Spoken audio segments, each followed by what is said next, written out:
तुम्हारे लिए कोई अच्छा रिश्ता आ जाए तो मैं हाँ करती हूँ। मेरा माँ बच्चों बख्श दे मुझे। रिश्ते की बात चल रही होती है कि बज्जो रिवायती अंदाज में चाय का ट्रे हाथ में लिए हाजिर हो जाती है। लड़के की बहन बज्जो पर मर मिटती है और लड़का तो जैसे देखकर उसे पागल ही हो जाता है। लड़के की बहन एलानिया कहती है कि हमारी होने वाली भाभी बहुत खूबसूरत है।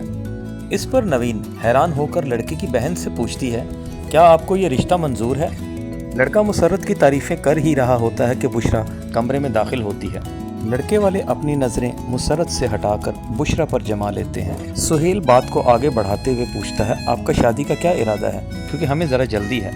लड़के वाले जवाब में उनसे कहते हैं कि हम तो शादी की तैयारी करके आए हैं।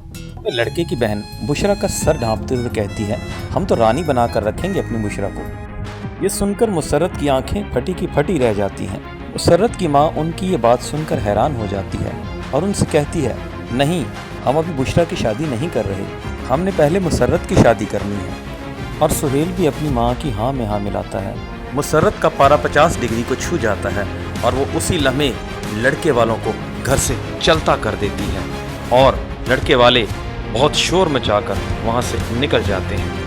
मुसर्रत का अगला शिकार उसकी बहन बुशरा बनती है, जिस पर वो ताबड़तोड़ हमला करके उसका मुंह नोच डालती है और अपनी शादी ना होने का सारा इल्ज़ाम अपनी माँ पर और अपने घर वालों पर डाल देती है। उसका छोटा भाई उससे कहता है कि मुसर्रत, अगर तुम्हारी शादी नहीं हो रही तो सिर्फ तुम्हारी ज़ुबान की वजह से। और सुहेल दोनों को खामोश करवाकर कमरे से बाहर जाने का हुक्म देता है। फिर सुहेल अपनी बहन बुशरा पर बरहम होता है और उससे कहता है कि जब तुम्हें बज्जो ने मना किया था तो तुम कमरे में क्यों आई? लड़का कसाई था, बहुत अच्छे से इसका ख्याल रख सकता था। नवीन सुहेल से कहती है कि तुम्हारी बहन ने जो तमाशा किया है, मुझे नहीं लगता कि उसका दोबारा कोई रिश्ता आएगा।